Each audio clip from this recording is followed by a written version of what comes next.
Hey friends, welcome to Chemistry Lover, and in this video I'll be talking about very interesting points and also very important topics. That is, first I will talk about what is the difference between configuration and conformation. That is a small topic, but the most important topic is how to convert one projection formula to another projection formula. Basically, there are Fischer projection formula, Newman projection formula, Schauer's projection formula. All projection formulas are there, and while you do some reaction or in normal in question also come that you have to convert from a Fischer to a Newman projection formula. So that many people struggle with that how we have to convert them. So I will give you a trick, very good trick, and there is not a trick actually. It is based on scientific background. So by using that, you will be able to convert one structure from another structure very efficient way.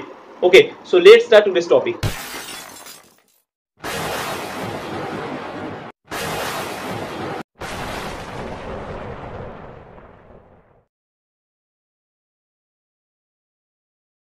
So what is a configuration and what is a conformation? So these two terms are different. So let's say you have a particular molecule which has a structure like this. So this representation is basically a flying wedge configuration, right? I'm not now telling much about it.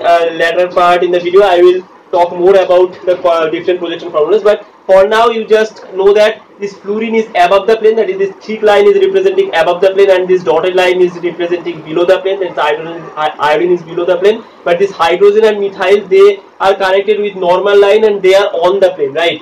So this is one configuration. Another configuration may be, let's say your hydrogen here and your methyl here. Okay. So these are two different configurations, right? And you cannot superimpose one over another. That is, they are basically enantiomers. If you look at them carefully, they are mirror image of one another, and you cannot superimpose one over another. So they are basically the enantiomers. So these two enantiomers, they are two different configuration. Okay. So what is mean by configuration? Configuration basically means the arrangement of different ligands or groups around a particular carbon center in three-dimensional space, and conversion of one configuration of another configuration means you have to break down the bond first. So if you want to convert this configuration to this configuration, normally you have to break this iodine CIF and CF bond, and then you have to join them again, and you can achieve this configuration. So it requires high energy, and the two configurational isomers generally separated by 100 kilojoule per mole energy. So if you want to convert, let's say it is A and it is B, so these two different configuration, and you want to convert A to B, so you have to overcome an energy barrier of 100 kilojoule per mole. So this is configuration. Now what is conformation? Conformation means, let's say you have a molecule like this, right? So this is one case, and you just rotate it to make like here you have the Y, here you have Z, here you have X, and now your B is here, and so you are rotating like this. So your B will come below, here you will have the C, and here you will have A. So this particular conformation, it is called the gauche. I will later talk about more. This is gauche, and this is called the eclipsed. Okay, this is anti, or you can say it gauche. Okay, so you can say it because anti is less effective, you can say it gauche, right? This is gauche and this is eclipsed conformation. Okay, so this is gauche conformation, this is your eclipsed conformation. So these two are called conformation. You can see just by rotation across the single bond, you can convert your one conformation to another conformation. So conformational isomers, they are separated by very less amount, and it is maximum 60 kilojoule per mole, right? So you have to convert, let's say it is A and it is B, and you want to convert A from B, so you have to overcome a very low energy barrier, and that is maximum, that may be 60 kilojoule per mole. So these two are called conformation. Now what is conformation? So if we want to define conformation, we can say that the conformations are the innumerous number of arrangement that can be possible by rotation along a single bond. Okay, and they doesn't require any the transformation of one conformation to another conformation doesn't require any breaking or making of bonds, right? So these are the difference between conformation and configuration. Now I will discuss the different projection formulas that are used to represent a particular configuration of a molecule. So when we talk about to representing a particular configuration in different projection formula, the first projection formula that comes in our mind is the Fischer projection formula. It is very simple. You can see this is the usual representation of a Fischer projection formula. So although it looks like that in the Fischer projection formula all the 4 atoms are in the same plane, but it is not actually like that. So when you look at this Fischer projection formula, what you have to imagine is that the 2 groups are coming above the board and 2 groups are coming below the board. So this is how actually it looks like. But when we represent it on a piece of paper or on board, we represent it like this. This is the standard way to represent it. Now while writing a Fischer projection formula, 4 rules you have to remember, right? So what are the rules? The first rule is that, so in a Fischer projection formula, the groups which are horizontal, like these 2 groups, that is horizontal groups, they should be oriented along the eye of the observer. So in this case, I am the observer or you are the observer. So these 2 groups should orient towards your eye. That is, they should be above the plane, and the vertical groups, whatever groups present there, they should be below the plane, or they should be away from the observer, right? So these 2 groups, they should be away from the observer. So this is the first rule. The second rule is that you have to represent the Fischer projection formula in such a way that the longest carbon chain should be placed vertically. That is, this is the usual way of representation of a Fischer projection formula. You cannot represent it like this. So you cannot draw it like this: hydrogen here, OH here,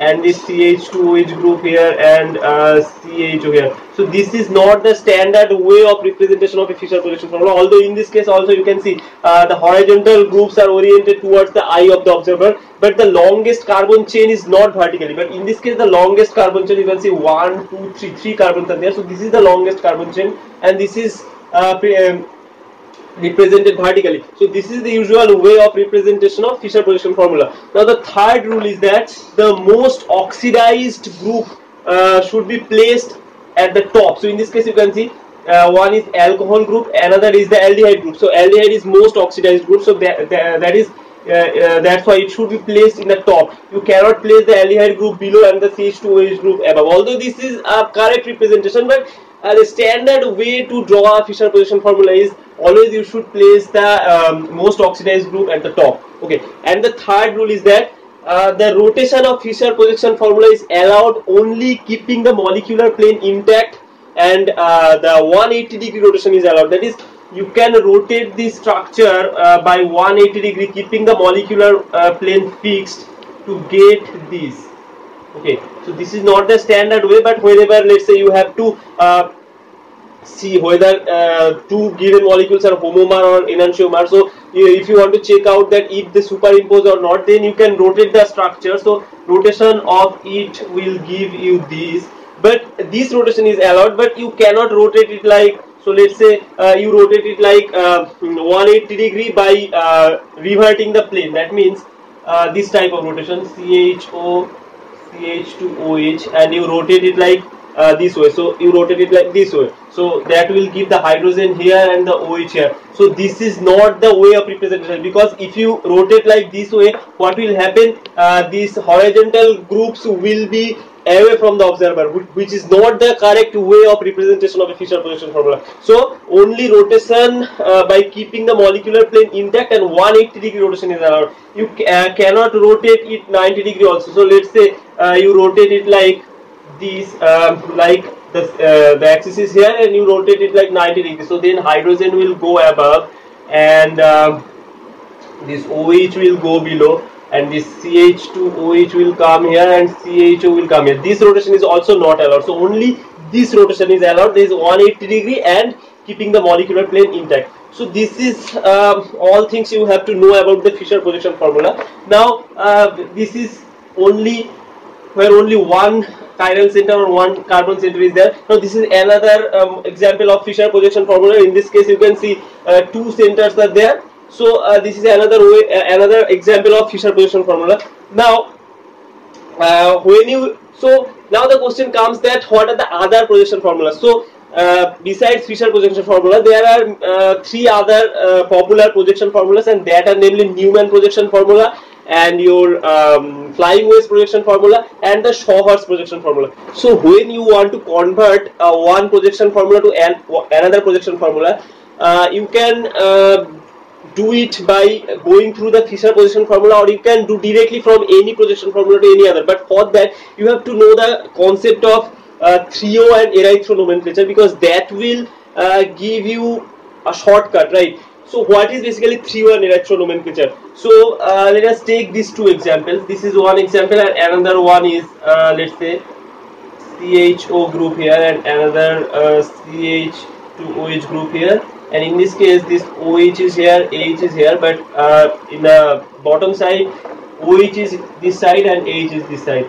So these two molecules, they are different configuration, right? So because the bond connectivities are different, so in this case we can classify them according to the nomenclature trio and erythro. So what is mean by erythro? So erythro means in your Fischer projection formula, if any two same groups are in the same side, then it is called trio. So in this case you can see this OH group and this OH group, they are same group, so they are in the same side, so that means it is erythro, right?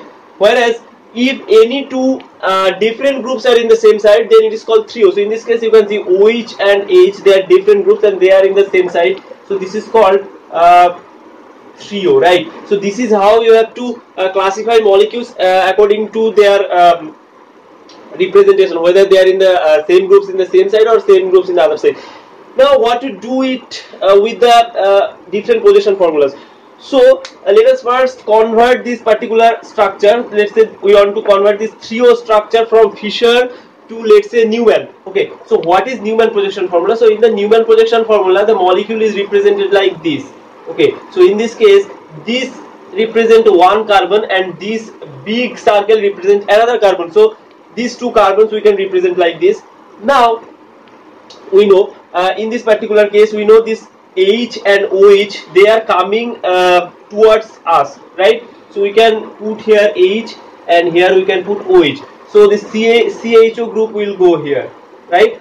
So this is the representation of first carbon. Okay, like this, carbon 1, and now we have to represent carbon 2. So this is carbon 1, this is carbon 2. Now one way to convert this structure is looking at this particular center very carefully. But if you know it is trio or erythro, then you don't have to look at the carbon very carefully. You just do it very easily.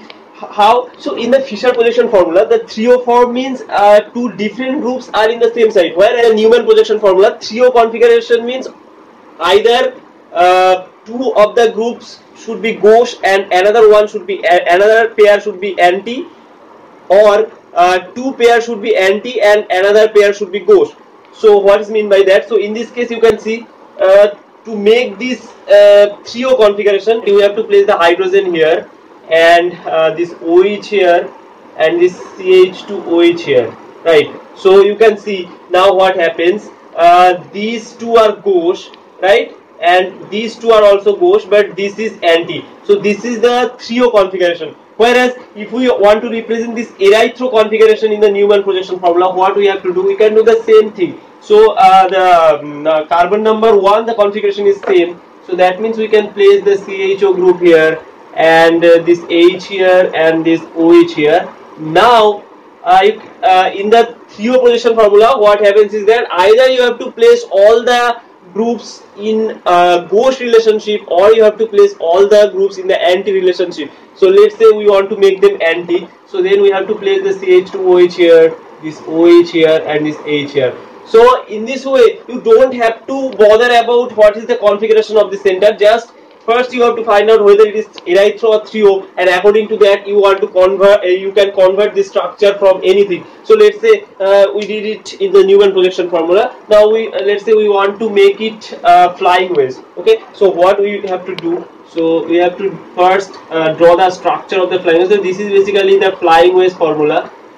In this case, this bond represent this normal line, they represent the two atoms are in the same plane, and this dotted line, this represent it is below the board, and this thick line, this represent this is above the board. Okay, so in this case let's say we place the CHO, so we are converting the 3O structure, right? So we place the CHO group here, and now if we see it like this from this side, you can see this H will come above the plane and the OH will come below the plane. Now it is 3O. Okay, so it is 3O means let's say we place the CH2OH group here. So now the CH2OH and CHO group, they are anti. So other two have to be ghost. So how they can be ghost? So now we have to place the hydrogen here and this OH here, because you can see this hydrogen and this hydrogen, they are in the same side. This OH and this OH, they are in the same side. So that means they are ghost. So we don't have to care much about that. And we can easily transform from Fischer to flying wedge. The same way we can represent the erythro form also. So in this case, let's say we place this CHO group here, this hydrogen here, and this OH here. Okay, so in this case what you have to do, this CH2 group here, so we place it anti, means the other two will also be anti, right? So this OH will be here and this hydrogen will be here. So this is how we can easily represent. Now what is the advantage of this? The advantage is that, you know, in the Fischer projection formula, it is always, the molecule is always represented in the eclipsed form, right? Because it is the fate of this particular representation formula that you cannot make it staggered, because in all the centers you have to place the horizontal group always towards the eye of the observer. That fix this conformation in the eclipsed form. Now if you just looking at this Fischer projection formula, you want to convert it to Newman or flying wedge, then first you have to draw it in the eclipsed form, and then you have to rotate the bond to make it staggered, which is a time demanding task, right? So this is very easy. Now what is this application I can show you? So if you aware about the Felkiran model, that when attack occurs on a carbonyl compound, that is, let's say this is your molecule, you have hydrogen here and you have one Cl here, here you have methyl group, here you have hydrogen group. Now let's say this molecule is attracted by methyl magnesium bromide, right? So methyl will attack here, so this will give you this structure, this OH here and this hydrogen here, another methyl group here, this chlorine here, and this methyl here, and this hydrogen here. Now you can see these two are same group, these two are same group, and these two are same group. So all are ghosts. That means it is a erythro form, right? This is a erythro form. Now you want to convert this Newman projection formula to flying wedge formula, right? So what you have to do? So you can easily do it, very easy. You can see. So let's say you place this methyl group here, right? So you place this methyl group here. That means this OH group will come here and this H group will come here. Now it is erythro. That means if you place the other methyl group here, that is two methyls are anti, then it is the fate of the erythro nomenclature or erythro configuration that all other groups will also be anti, and that's why you have to place the H here and the OH here. So you can very easily convert your Newman projection formula to your flying wedge projection formula. Now if you want to convert it to Fischer projection formula, what you have to do? So you have to place the methyl group here and another methyl group here, right? So now you just have to put the groups according to their way. So let's say you put this methyl group here. So if you put this methyl group here, your H group will come here and OH group will come here. Now you can see these two methyl groups, they are in the same side in the Fischer projection formula. They both are vertical, so they are in the same side. So that means you have to place the other OH group and hydrogen like this. So this is the 3O form. So you can very easily convert your any structure to any other structure. So let me show you another example. or another application, that is, let's say in this case your molecule is slightly different. So in this case, let's say this is your molecule. Here you have the methyl group, here you have the Cl, and here you have let's say methyl, and here you have hydrogen. Okay, so now let's say you are reducing this with sodium borohydride. Okay, so your hydride will attack here,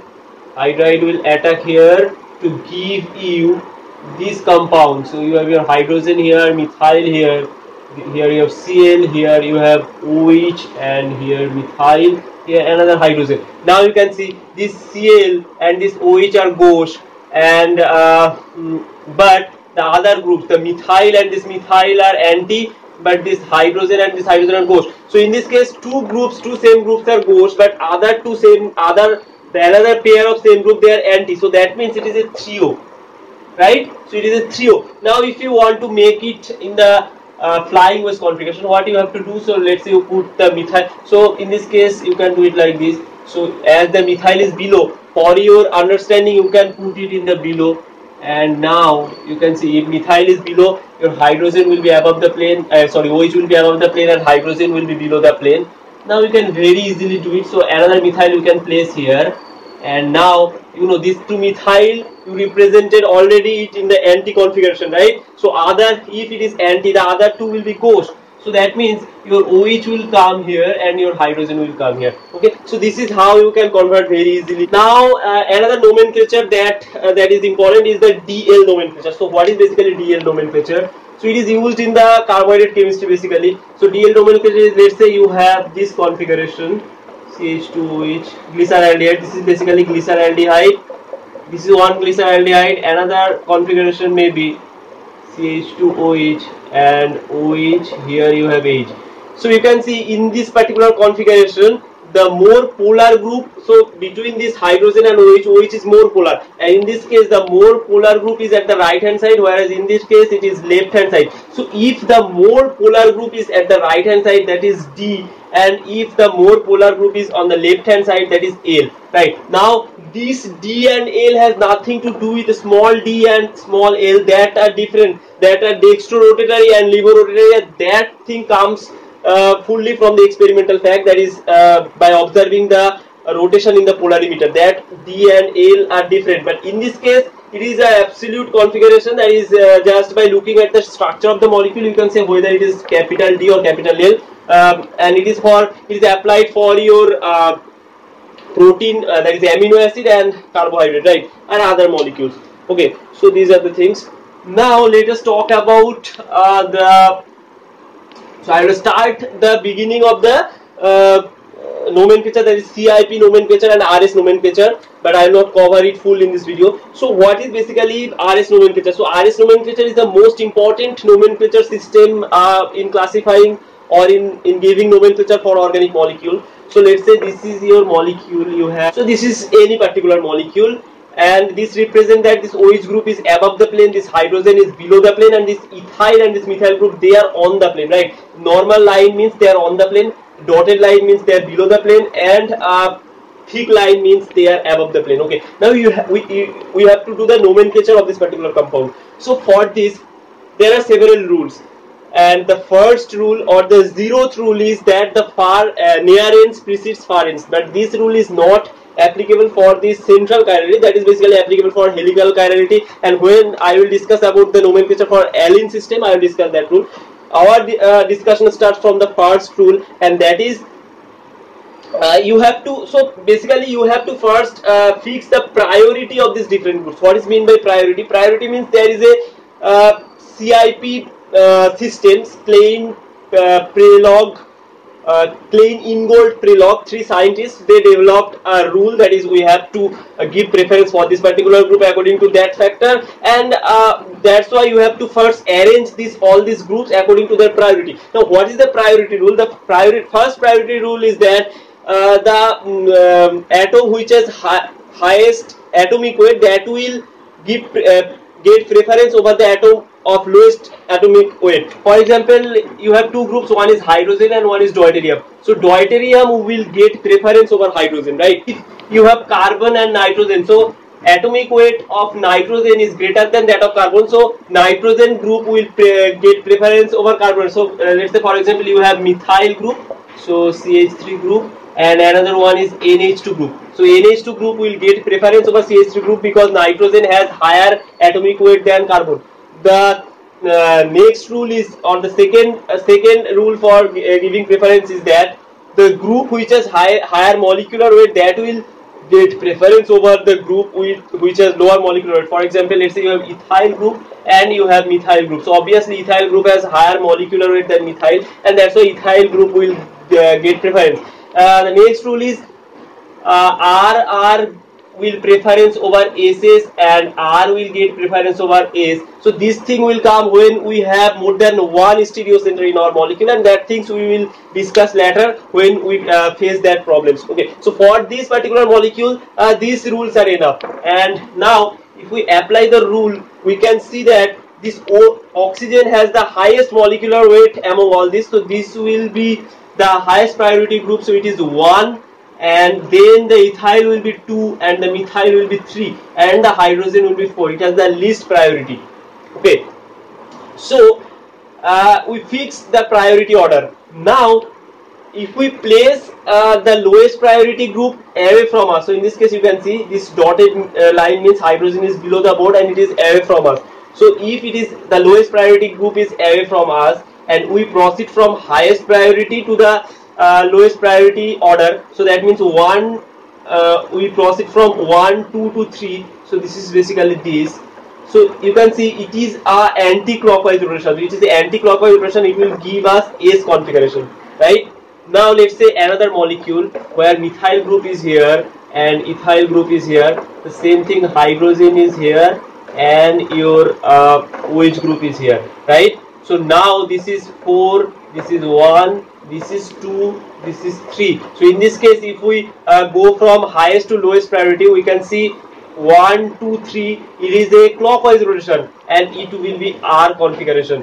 So if we have the lowest priority group away from us, and from 1 to 3, or you can make it ABC or ABC rotation. If it gives clockwise rotation, then it will be R, and if it is anti-clockwise rotation, then it will be S.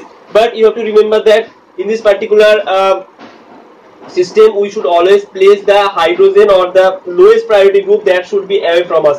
If let's say we have different configuration, let's say we have another configuration where we have the hydrogen is above the plane and then the OH is below the plane. So in this case you can see this is 1, this is 2, this is 3, this is 4. Now the hydrogen is above the plane, so in this case the rule will be reversed. So in this case you can see 1, 2, 3, although it is anti-clockwise, but it will be R, because in this case your hydrogen is towards you, it is not away from you. So if hydrogen is away from you, then clockwise rotation means R, clockwise rotation means R. But if hydrogen is towards you, then anti-clockwise rotation means R. So whether it will be R or S, that is also dependent on the placement of lowest priority group, whether it is away from you or whether it is towards you, right?